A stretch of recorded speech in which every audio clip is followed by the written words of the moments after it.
ஆத்ம நண்பர்கள் அனைவருக்கும் அன்பான வணக்கம். நம்முடைய ஆத்ம ஞான மையம் யூடியூப் சேனல்ல தொடர்ந்து நம்ம பல பதிவுகளை பார்த்துட்டு இருக்கிறோம். இன்னைக்கு பார்க்க போறது கைலை மலையை பற்றிய ஒரு சிறப்பு பதிவு. கைலாயம் செல்லக்கூடியவர்களுக்கு என்னெல்லாம் தகுதிகள் இருக்கணும், கைலை மலை யாத்திரை என்பது எப்படி இருக்கும் அப்படிங்கிற அனைத்து தகவல்களையும் இந்த பதிவுல தெளிவாக நம்ம தெரிந்து கொள்ளலாம் வாங்க.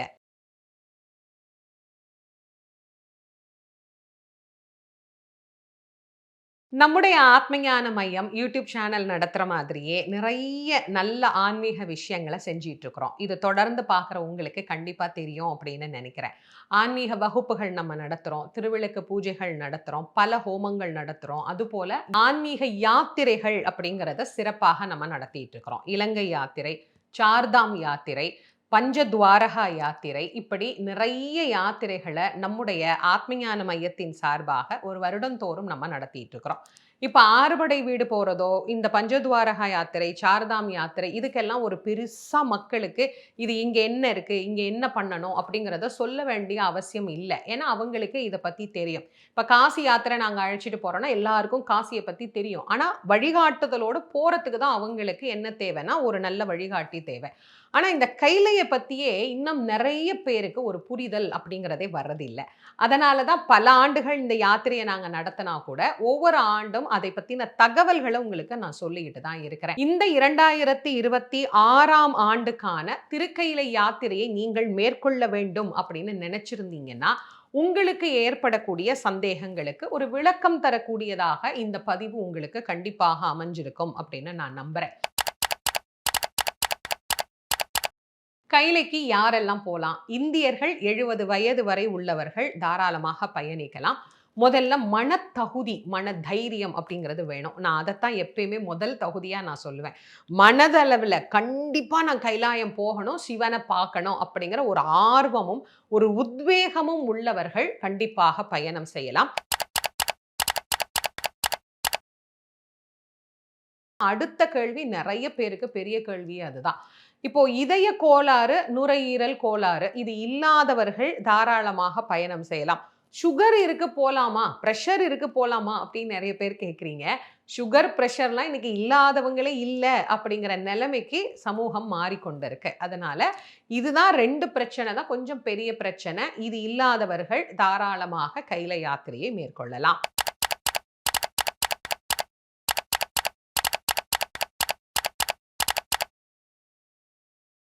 கைலைக்கு கொரோனா காலத்துல மறுக்கப்பட்ட அனுமதி 2025ல அதாவது சென்ற ஆண்டு தான் அனுமதி இந்தியர்களுக்கு வழங்கப்பட்டது. அதனால 2025ஆம் ஆண்டே நாங்கள் பல யாத்ரீகர்கள அழைத்து கொண்டு போய் கைலை யாத்திரையினுடைய தரிசனத்த 2025 அவங்களுக்கு நாங்க காட்டியிருக்கிறோம். இப்ப இந்தியர்கள் தாராளமாக இந்த யாத்திரையில கலந்து கொள்ளலாம்.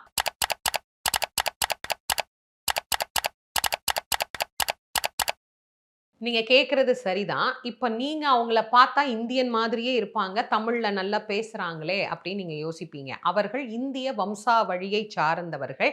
வேறு நாட்டில் சென்று குடியுரிமை பெற்ற அந்த நாட்டினுடைய கடவுச்சீட்டுன்னு சொல்லக்கூடிய பாஸ்போர்ட்டை பயன்படுத்தக்கூடியவர்கள். இப்ப அவங்க இந்தியனா இருந்திருக்கலாம். ஆனா அமெரிக்கன் சிட்டிசன் ஆகி அவங்க அங்க உள்ள பாஸ்போர்ட்ட கையில வச்சிருந்திருக்கலாம். அப்படிப்பட்டவர்களுக்கு 70 வயதுக்கு மேலும் பயணம் செய்வதற்கு இந்த அனுமதி குடுக்குறாங்க இல்லையா? யார் யார் எந்தெந்த வயதுக்குள்ள வர வேண்டும் அப்படின்னு நிர்ணயிக்கக்கூடிய இந்த விசா குடுக்குறவங்க, அவங்களுக்கு அதற்கான பர்மிட் குடுக்குறாங்க. அதனால மற்ற கடவுச்சீட்டு வைத்திருக்கக்கூடியவர்கள் 70 வயதுக்கு மேலும் சிலர் பயணம் செய்றாங்க. ஆனா இந்தியர்களுக்கு இந்திய கடவுச்சீட்டுன்னு சொல்லக்கூடிய இந்தியா பாஸ்போர்ட் பயன்படுத்தக்கூடியவர்கள் 70 வயதிற்குள்ள இருந்தால் தான் அவர்களுக்கு பர்மிட்டும், விசாவும் வழங்கப்படுகிறது.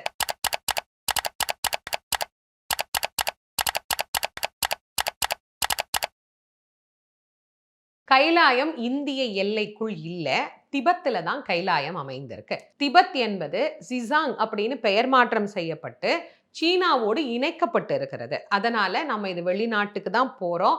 இதற்கு கடவுச்சீட்டு கண்டிப்பா வேணும். இதற்கு நெறைய பர்மிட் இருக்கு, விசா இருக்கு. இவ்வளவும் எடுத்தா தான் நாம கைலைக்கு பயணம் செய்ய முடியும். அதனால கண்டிப்பாக பாஸ்போர்ட் இருந்தால் தான் கைலாய யாத்திரை அப்படிங்கிறது சாத்தியமானது.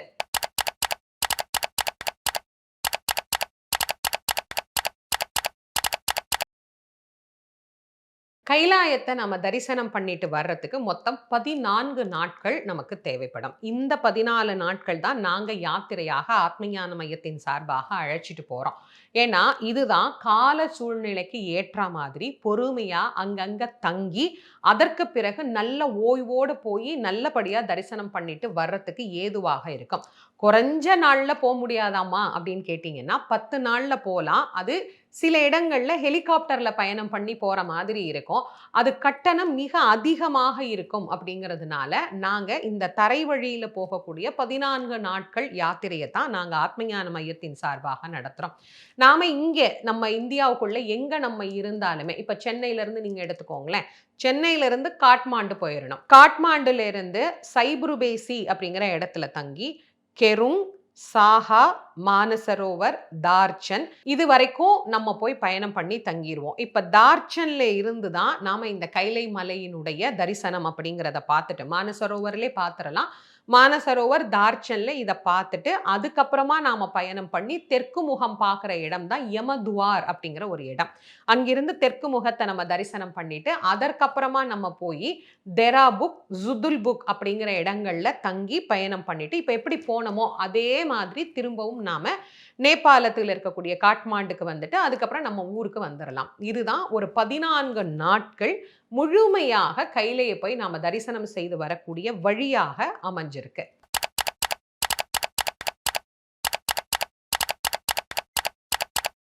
பரிக்கிரமானா என்ன அப்படிங்கிறத நான் சுருக்கமா உங்களுக்கு சொல்லிடுறேன். இப்ப திருவண்ணாமலையில கிரிவலம்னு ஒண்ணு சொல்றோம் இல்லையா? அது மாதிரி கைலை மலைய நம்ம பார்க்கறது வேற. ஆனா அத சுத்தி வர்றது இருக்குல்ல, அந்த சுத்தி வருவதற்கு தான் பரிக்கிரமா அப்படின்னு பேரு. கைலை மலைய மானசரோவர்ல பார்த்துறலாம், தார்ச்சன்ல பார்த்துறலாம். அதே மாதிரி தெற்கு முகமாகிய யமதுவார்லயும் நம்ம பார்த்துறலாம். அங்கிருந்து ஒன்று நடைப்பயணமாக அல்லது குதிரை மூலமாக நாம சென்று வரக்கூடியது தான் முழுமையான பரிக்கிரமா அப்படின்னு சொல்லக்கூடியது. இதை கிரிவலம் அப்படின்னு நமக்கு தெரிஞ்ச மொழியிலே நம்ம வச்சுக்குவோமே, கிரிவலமாக போறது. இது ஒரு 52 கிலோமீட்டர் பயணம் செய்யக்கூடிய ஒரு கிரிவலம். இதுல முதல் நாள் 14 கிலோமீட்டர், 2வது நாள் 22 கிலோமீட்டர், மிச்சம் இருக்கிறத 3வது நாள் வந்துருவோம். இதுக்கு ஒரு 2 1/2 நாள் தான் நமக்கு செலவாகும். ஒரு 2 1/2 நாட்கள் பயணம் செய்து இந்த கிலோமீட்டரை கடந்து நம்ம வரணும். முதல் நாள் நாம் பயணம் செய்து போய் தங்கக்கூடிய இடம் தான் தெராபுக் அப்படின்னு சொல்லக்கூடிய இடம். இங்க தான் விஸ்வரூபமாக பொன்னார் மேனியனாக கைலை மலையானை நாம் தரிசனம் செய்யக்கூடிய இடம். நார்த் ஃபேஸ் அப்படின்னு சொல்லக்கூடிய வடக்கு முக தரிசனம் பிரம்மாண்டமா இந்த இடத்துல மட்டும்தான் கைலையை நம்மளால தரிசனம் பண்ண முடியும். இதுக்காகத்தான் இவ்வளவு கஷ்டப்பட்டு இவ்வளவு நாட்கள் தவம் பண்ணி போய் அந்த பெருமான் அங்க பார்க்கிற போது ஏற்படுகிற அந்த மன சந்தோஷம், அதை என்ன வார்த்தை சொல்றதுன்னு எனக்கு தெரியல. அதை பலமுறை அனுபவித்தால் கூட இன்னமும் அதை நினைக்கிற போது அவ்வளோ ஒரு ஆனந்தமான ஒரு அற்புதமான இடம் அப்படின்னு சொன்னோம்னா அந்த இடம்தான். அதுதான் லட்சியமாக எடுத்துக்கொண்டு இந்த கைலை பயணத்தை நம்ம மேற்கொண்டு போகணும். அடுத்ததாக 2வது நாள், அந்த 2வது நாள் நிறைய ஏற்ற இறக்கங்கள், பனிமலைகளை எல்லாம் சந்திச்சு போயிட்டு அடுத்த ஒரு 1/2 நாள்ல நாம இதை நிறைவு செய்யணும். இதுதான் பரிக்கிரமா. உடல் தகுதியும் மனத்தகுதியும் இருக்கிறவங்க கண்டிப்பாக இந்த பரிக்கிரமா போயிட்டு வரலாம்.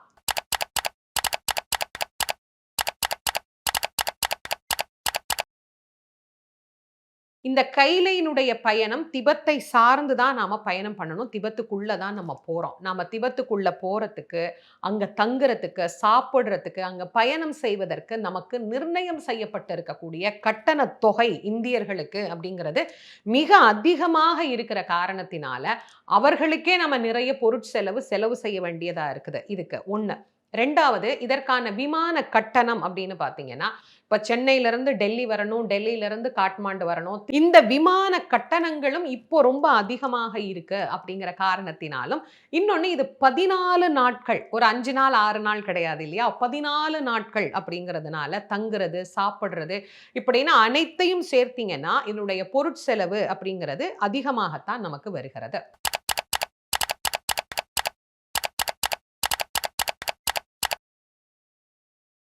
கைலை மலை அப்படிங்கிறதே தரிசனம் பண்றது வாழ்க்கையில ஒரு மிக மிக மிக புண்ணியமான ஒரு விஷயம். எத்தனை பேருக்கு இந்த குடுப்பனை கிடைச்சிருது நீங்க யோசிச்சு பாருங்க. சைவ சமயத்தின் மேல் வேறொரு சமயம் இல்லை அப்படின்னு சொல்லக்கூடிய இந்த சமயத்திற்கு உரிய நாதராக உலகம் முழுவதையும் ஆளக்கூடிய இறைவனாக, அண்டங்கள் அனைத்திற்கும் தலைவனாக விளங்கக்கூடிய இறைவன் வாழ்கின்ற மலை. இந்த மலைய விட நமக்கு வேற என்னங்க பெருசா வேணும்? ஆனா நெறைய பேருக்கு கேள்வியே, வேற என்னெல்லாம் பார்ப்போம்? என்னெல்லாம் பார்ப்போம்? என்னெல்லாம் பார்ப்போம்? என்ன பார்க்கணும்? கைலைக்கு மேல வேற என்ன இருக்கு? அருளாளர்கள் அதத்தானே தேடிட்டு போனாங்க. அப்பரும், சுந்தரரும், ஔவையாரும் தேடிக்கொண்டு போன மலை அப்படின்னா இந்த மலை தான். ஆனாலும் நெறைய பேருக்கு ஒரு சந்தேகம். இது ஒரு சுற்றுலா தலம் மாரி. முதல் நாள் என்ன பார்ப்போம்? 2ஆம் நாள் என்ன பார்ப்போம்? கைலைய நம்ம பார்க்கறதுக்கே 7 நாள் பயணம் பண்ணணும். 7 நாள் பயணம் பண்ணா தான் போய் கைலையே பார்க்க முடியும். அப்போ போற வழி திரும்ப 7 நாள் நம்ம வரணும் இல்லையா?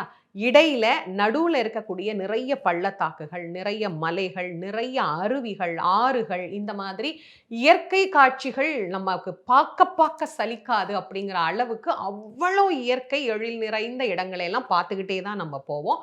நேபாளத்தில் அமைந்திருக்கக்கூடிய சில முக்கியமான திருத்தலங்களையும் இந்த யாத்திரையில நம்ம தரிசனம் பண்ணுவோம். இதுதான் கைலை யாத்திரையில நாம தரிசனம் செய்யக்கூடிய இடங்கள். அதனால கைலை மலையானுடைய தரிசனமே இதுல பிரதானமானது. இப்படி கைலை மலையை பத்தி சொல்லணும் அப்படின்னா நிறைய விஷயங்கள் இருக்கு. உங்களோட நான் நிறைய பேசிக்கிட்டே இருக்கலாம். ஏற்கனவே நிறைய பதிவுகள் நான் கடந்த பல ஆண்டுகளாக உங்களுக்கு கொடுத்துருக்கிறேன். அதையும் போய் பாருங்க. ஏன்னா நிறைய சொல்லிக்கிட்டே இருந்தா வீடியோ ரொம்ப பெருசாயிட்டே இருக்கும். உங்களால அதை பார்க்கறதுக்கும் ரொம்ப சிரமமாக இருக்கும். நாங்கள் இந்த கைலை யாத்திரையை ரொம்ப முக்கியமான யாத்திரையாக தேர்வு செய்து இதற்காக பல மாதங்கள் உழைத்து அவ்வளவு சாதாரணமா இதை நடத்திட முடியாது. இதற்கு நிறைய ப்ராசஸ் இருக்கு. அதனால இதை எல்லாத்தையுமே ரொம்ப பயபக்தியோட ஆரம்பிச்சு இதை சிறப்பாக நாங்கள் செய்து ஒவ்வொரு ஆண்டும் பல நூற்றுக்கணக்கான யாத்ரீகர்களை அழைச்சிட்டு போய் அவர்கள் அனைவருமே அந்த கைலை மலையான தரிசனம் பண்றதுக்கான ஒரு வாய்ப்பை நம்முடைய ஆத்மஞான மையம் சிறப்பாக பல ஆண்டுகளாக நடத்தி வருகின்றது. இந்த ஆண்டு 2026ல ஜூன், ஜூலை, ஆகஸ்ட், செப்டம்பர் ஆகிய 4 மாதங்களும் இந்த திருக்கைலா யாத்திரையை நாங்க நடத்த இருக்கிறோம். நீங்க இதுல கலந்துக்கணும், இதை பற்றி தெளிவா நீங்க தெரிஞ்சுக்கணும் அப்படின்னா இந்த வீடியோ உங்களுக்கு பத்தாது. இன்னும் உங்களுக்கு நிறைய கேள்விகள் இருக்கும், நிறைய சந்தேகங்கள் இருக்கும். அதனால கீழே தரப்பட்டு இருக்கக்கூடிய அலைபேசி எண்ணுக்கு தொடர்பு கொண்டு உங்களுக்கு என்னென்ன தேவை, நீங்க யாத்திரையில கலந்து கொள்வதற்கு என்ன செய்யணும், இதற்கான முழு கட்டணம் என்ன அப்படிங்கிற அனைத்து தகவல்களையும் நீங்கள் பெற்றுக்கொள்ளலாம். அலுவலக நேரத்தில் தயவு செய்து தொடர்பு கொள்ளும்படி உங்கள் அனைவரையும் அன்போடு கேட்டு மகிழ்கின்றேன். இந்த பதிவு எங்களுக்கு பயன்படாதுமா, நாங்க ஏற்கனவே போயிட்டு வந்துட்டோம், இல்லைன்னா எங்களுக்கு வயசாயிடுச்சு நாங்க போக முடியாது அப்படின்னு நீங்க நினைச்சா கூட மற்றவர்களுக்கு இதை பகிர்ந்து கொள்ளுங்கள். ஏன்னா நிறைய பேருக்கு கைலையை பற்றின ஒரு புரிதல் இதுவரைக்கும் இல்லை அப்படிங்கிறது தான் உண்மை. இதை பார்க்கக்கூடியவர்களுக்கு அது ஒரு புரிதலையும் தரும், அவர்கள் பயணத்திற்கும் ஒரு சிறந்த வழிகாட்டியாக அது அமையும். அதனால முடிஞ்ச வரைக்கும் இந்த பதிவை எல்லாருக்கும் ஷேர் பண்ணுங்க. நம்முடைய ஆத்மஞான மையம் யூடியூப் சேனலை இதுவரைக்கும் நீங்க சப்ஸ்கிரைப் பண்ணலைன்னா பண்ணிக்கோங்க. மீண்டும் மற்றும் ஒரு சிறப்பான பதிவில் உங்கள் அனைவரையும் சந்திக்கும் வரை உங்கள் அனைவருக்கும் நன்றியும் வணக்கமும் கூறி விடைபெறுவது திருமுருகவள்ளல் வாரியார் சுவாமிகளின் மாணவி தேசமங்கையர்க்கரசி. நன்றி, வணக்கம்.